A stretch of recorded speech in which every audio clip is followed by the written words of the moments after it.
Welcome to the Red Vault. Today we will talk about Fender MH-500 Metalhead. And I think this amplifier can be a good choice for the amplifier enthusiast on budget. But before talking about it, let's try to see does it live up to its name.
This Fender Metalhead is a new addition to my inventory, and if you're a regular viewer, you probably know I have a thing for solid state amplifiers for a few months, and if you are not a regular viewer, your subscription will help a lot. Before purchasing this amplifier, I read about it a lot on the forums, and most of the people, it can be one of the greatest sleeper solid state amplifiers, and actually they recommend to use it with its own matching cabinet. But today I only have the amplifier and I'm still looking for its matching cabinet in my country, but probably it's an impossible mission because even finding the sound samples with some good captures, from cabinet with microphone. Actually, there are no proper videos of this amplifier on YouTube. I only find some videos from 8 or 10 or 15 years ago, which are shot by some cameras, the handycams, etc. And actually, those videos are kind of representing the general characteristics of this amplifier, but still, I think this amplifier deserves a proper review, and I believe this honor is mine. Now, let's talk about our amplifier. This amplifier has 3 different channels which are clean, tight drive and loose drive. Also we have an FX unit which includes chorus, delay, reverb, etc. And also we have a boost section, and this amplifier provides 500 watts when there's a 2 ohms of resistance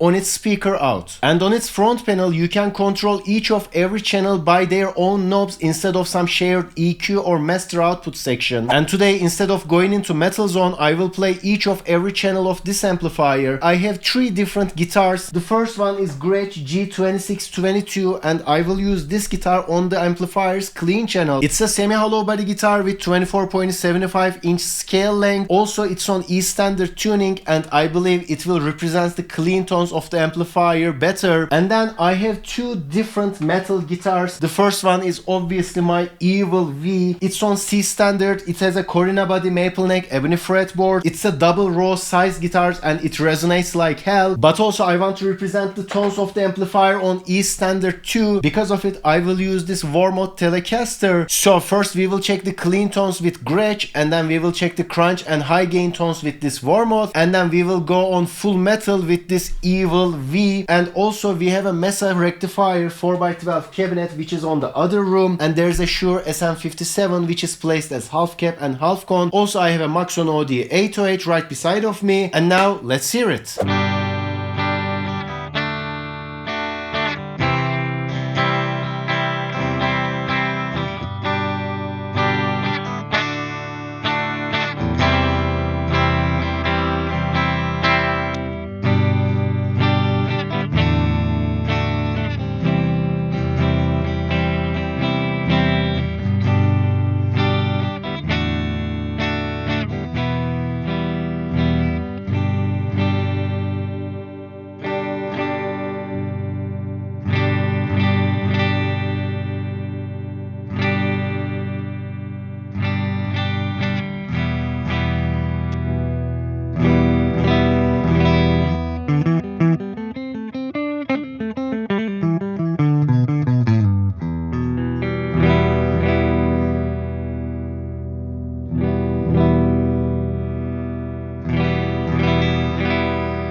I think the knobs aren't that responsive, but no matter what, you can get some tasty clean tones. You know, I can't criticize these type of tones since I'm not into that much, but I think it sounds okay, it sounds good, and I think we have enough clarity and definition.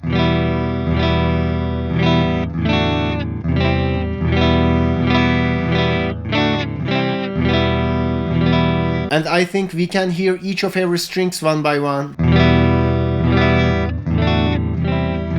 And now let's check the FX section while we are playing on clean tones, and we have chorus, delay, reverb, flanger, etc. And we can use some of them combined on this amplifier, and let's hear it.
And those were the FX samples. Most of the time I like to add those type of effects on the post process, but also this can be beneficial while jamming, while playing, or even while on the stage instead of using a pedal board. So it's nice to have. And now let's open up our booster on our clean channel and let's tune this guitar to D drop tuning, and let's hear its crunch tones.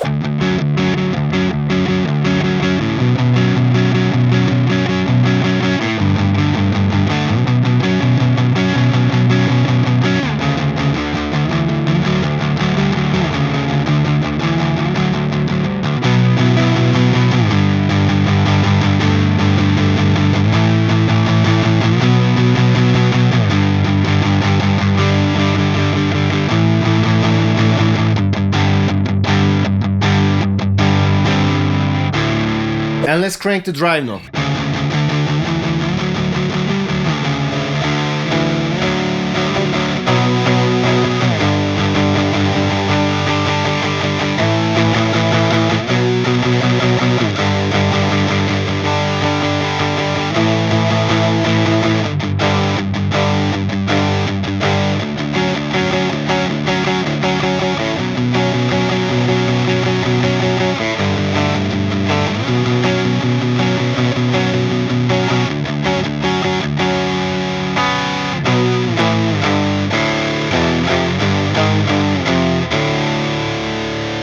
That's what I like, you know, it has a vibe, it has a soul, you know, it's something different, something unique. And now let's continue with the high gain tones of the amplifier. First we will start with tight drive and then we will go into the loose drive. And now I'm on the Warmth Telecaster and this thing is on E standard tuning and we have a Seymour Duncan JB. First let's close the booster and let's hear its original tone.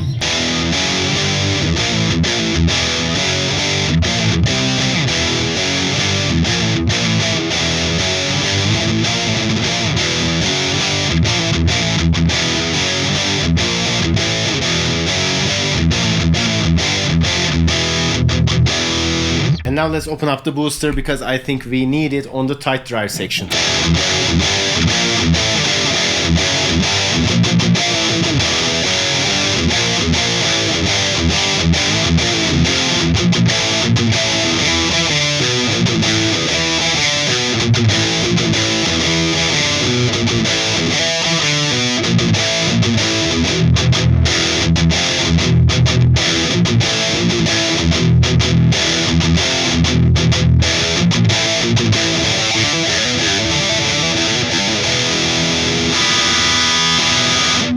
You know, it's not the best sound that I ever heard, but it's not also the worst. As I just stated in the clean section, it totally has a vibe and it can be useful and beneficial on certain projects. And let's tweak it a little bit.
Especially for old school thrash metal sounds, these type of tones can be a perfect fit. And now let's continue with the loose drive. Let's check what are the differences.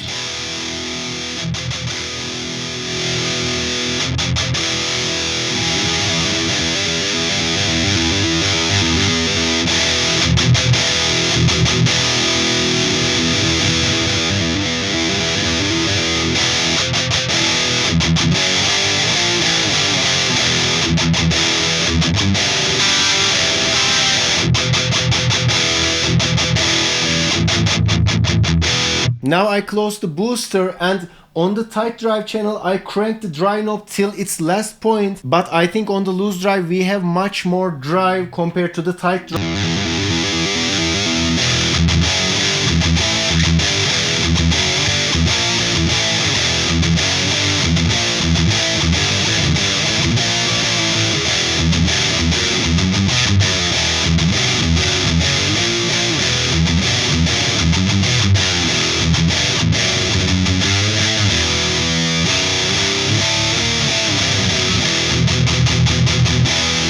And let's boost the amplifier by its own booster.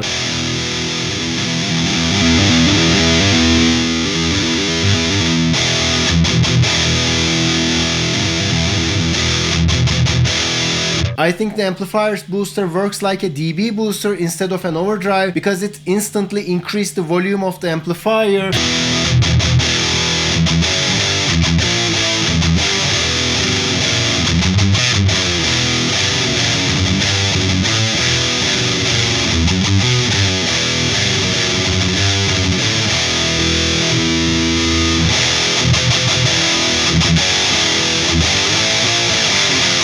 But I would prefer the Maxon OD808. It kinda adds its own texture, own color to the sound. Also, I believe it holds the low end better compared to its own booster. And now let's tweak it a little bit.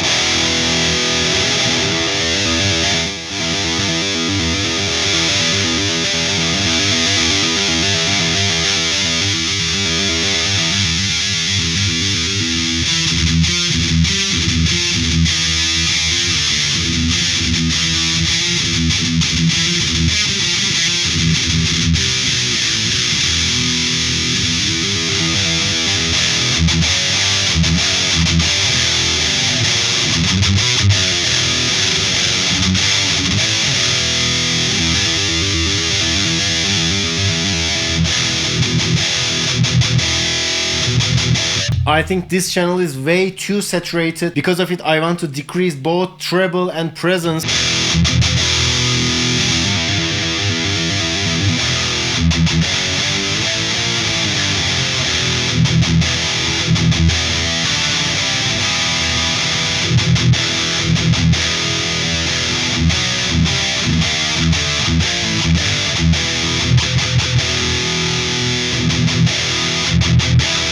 sounds way better. You know, let's open it up again.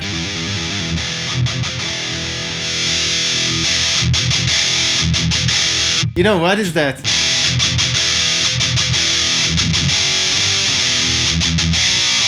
I think the amplifier lacks a little bit of clarity while on high gain tones. But also you shouldn't play it like a JCM-800 or a 5150. You know, probably it will fit better to hardcore or old school death metal type of riffs. Now let's switch to our Evil V guitar, which is on C standard tuning, and let's hear the amplifier as evil as it can be. And now I'm on my custom V and I will go directly into the loose drive channel. I won't play this thing on either clean or tight drive, and let's hear it.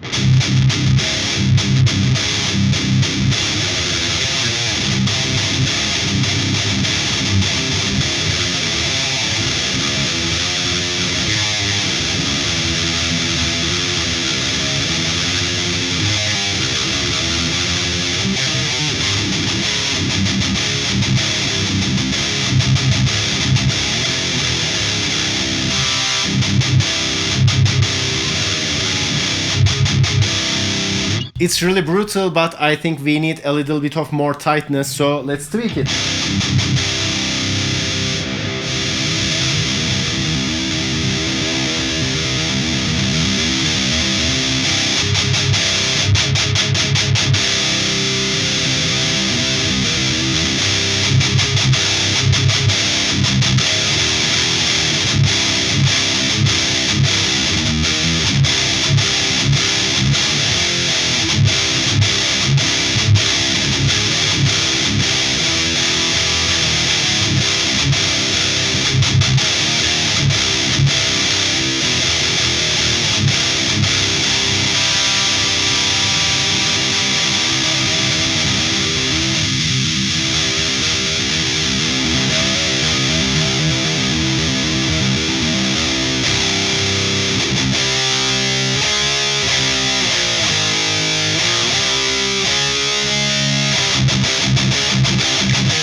It's really nice, and it was Fender Metalhead. Probably it shouldn't be your first pick if you have no amplifier and if you have a budget, but if you are on a limited budget, it can be a good companion for you because it will provide you some nice clean tones with some crunchy and high gainish tones. Also, you can go full metal on this thing with an FX unit and a booster. Probably it will sound way too fizzy with a cheap cabinet, you know, such as Marshall MG 4x12 Rundles with Rocket 50s in it. But still, I have to warn you, and probably you already heard it, no matter what you can do, its solid state vibe will be there no matter what, and you have to be happy with it. And actually I'm happy with the solid state characteristics of this amplifier. Instead of a 5150 or a dual rectifier, I want to use it while playing Cannibal Corpse, Obituary or Sodom. It can be a perfect fit for those type of sounds, but it won't sound like an all tube amplifier, and you shouldn't purchase this amplifier if you are looking for an all tube amplifier. It's not not an equivalent, it's not an alternative, but if you are happy with its own sound, it will provide you a lot. And also it's kind of hard to find, but you can bump into this amplifier on Reverb for $300 or $400. And as a conclusion, if we consider its price, tones and features, I believe we can label it as a solid state sleeper. And that's the end of the video, and I hope you enjoyed the content. And if you enjoyed, please don't forget to like the video, subscribe to the channel, and please don't forget to leave your opinions in the comment section. Till the next video, see ya.